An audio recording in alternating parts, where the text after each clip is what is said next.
अस्सलाम वालेकुम क्लास। हमने चैप्टर नंबर 10 स्टार्ट किया हुआ था जिसका नाम था ग्लाइकोसाइड्स। ग्लाइकोसाइड्स क्या थे? ग्लाइकोसाइड्स थे ऑर्गेनिक कंपाउंड्स थे जिसकी हम हाइड्रोलाइसिस करते हैं, जब ब्रेक डाउन करते हैं तो जो शुगर कंपोनेंट होता है उसको हम ग्लाइकोजन कहते हैं, और जो नॉन शुगर कंपोनेंट होता है उसको हम ए ग्लाइकोजन कहते हैं। अच्छा, उसके बाद हमने देखा था उसकी क्लासिफिकेशन, 3 तरह से क्लासिफिकेशन थी। हमने नंबर 1 स्टार्ट की थी एंथ्राक्विनोन ग्लाइकोसाइड, जिसमें हमारे पास पहला प्लांट था सेना।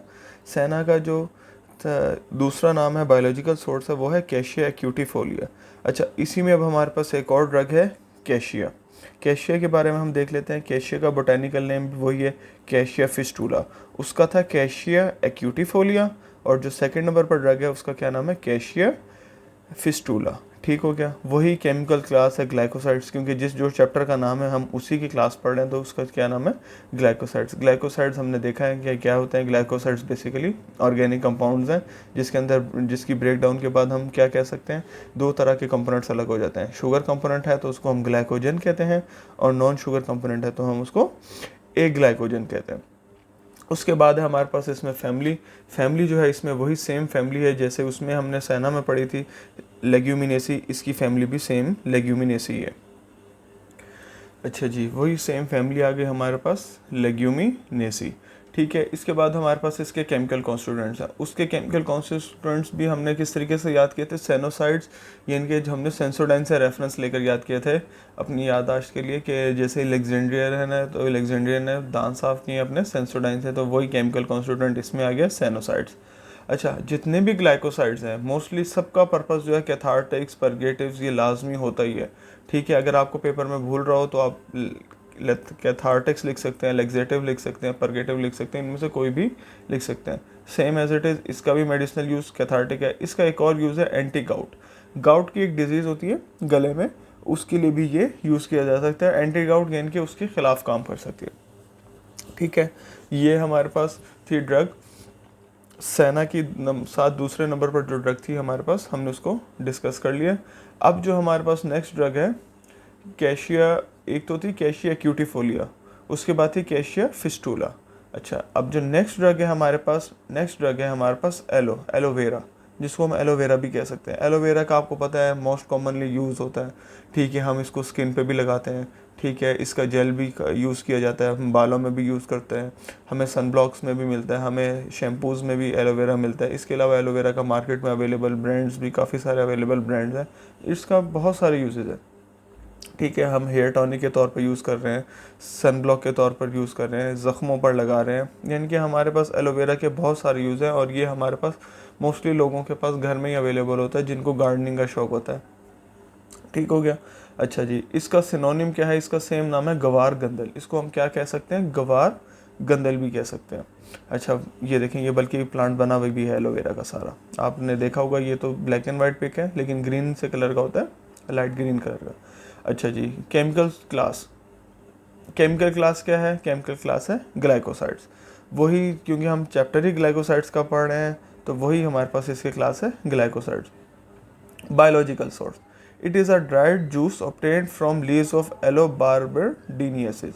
ठीक हो गया। हमारे पास क्या होता है, हमने इसमें से जूस निकालना होता है। ये जो हमारे पास लेयर्स है ना इसकी, इसको हम ट्रांसवर्स या ट्रांसवर्सली काटेंगे, लॉन्ग यानी कि राइट एक्सिस की तरफ लॉन्गली, और इसमें से हमारे पास इसमें से क्या निकलेगा, हमारे पास इसमें से जूस निकलेगा, पल्प मटेरियल होगा। ठीक हो गया। अच्छा जी, अब हम देख लेते हैं इसकी फैमिली की तरफ। इसकी फैमिली कौन सी, इसकी फैमिली है लिलिएसी। ठीक है। अच्छा, अब हम देख लेते हैं इसकी कलेक्शन। ये हमारे पास एक नया पॉइंट ऐड हुआ है इसमें कि कलेक्शन, भाई हमने इसको कलेक्ट किस तरीके से करना है। मैंने आपको भी बताया कि हमें इसको कलेक्ट करना कोई मुश्किल काम नहीं है। हमने इसको ट्रांसवर्सली काटेंगे, काटने के बाद हम इसको किसी भी वेसल में या किसी भी बर्तन के अंदर डाल लेंगे, और डालने के बाद हम उसमें इसका जो जूस है वो इकट्ठा कर लेंगे। ठीक है।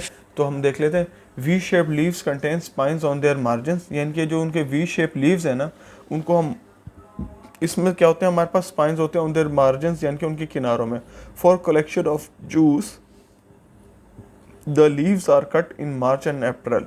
और हमें जूस के लिए ना मोस्टली कौन सा सीजन यूज़ करना होता है, मार्च या अप्रैल में हम इसको यूज़ करते हैं। और ट्रांसवर्सली यानी कि on it's right axis longitudinally हम इसको काटेंगे। And put a vessel below it, और हम क्या करेंगे, नीचे एक वेसल रख लेंगे यानी कि एक बर्तन रख लेंगे। And then put the juice in a copper vessel on a open fire, ठीक है। और उस जूस के नीचे हम ना एक यानी कि कॉपर वेसल जो है यानी कि हमारे पास, उसके नीचे हम एक आग लगा लेंगे। आग लगाने के बाद यानी कि उसको हीट प्रोवाइड करके हम अपना जो जूस है उसके अंदर कलेक्ट कर लेंगे। ये क्या तरीका है हमारे पास, ये तरीका है हमारे पास इसके जूस को बाहर निकालने का, या हमें इसको अपने पास इकट्ठा करने का। अच्छा जी, उसके बाद हम क्या करेंगे, poured the juice in cans and tins and solidified.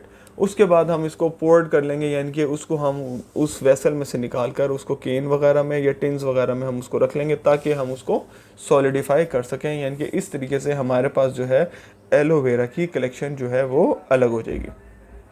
ठीक हो गया। अच्छा जी, नेक्स्ट है हमारे पास इसके केमिकल कॉन्स्टिट्यूएंट्स। केमिकल कॉन्स्टिट्यूएंट्स कौन कौन से हैं, वही एलोइन है, बारबलोइन है, इमरडोइन है। दो तीन तरह के इसके केमिकल कॉन्स्टिट्यूएंट है, एक एलोइन है, एक बारबलोइन है, थर्ड नंबर पे क्या है, एमरडोइन है। ठीक हो गया, ये कुछ इसके केमिकल कॉन्स्टिट्यूएंट्स हैं। नेक्स्ट है हमारे पास मेडिसिनल यूज़। देखें फिर वही आ गया परगेटिव्स। हमें पता है भाई एलोवेरा का परगेटिव यूज़ है, कॉन्स्टिपेशन के लिए ये काम आ सकता है। इसके अलावा स्किन डिजीज़ में, कई तरह की स्किन डिजीज़ में यूज़ हो सकता है, क्योंकि हमने देखा एलोवेरा की क्रीम भी अवेलेबल है, ठीक है, मार्केट में अवेलेबल है।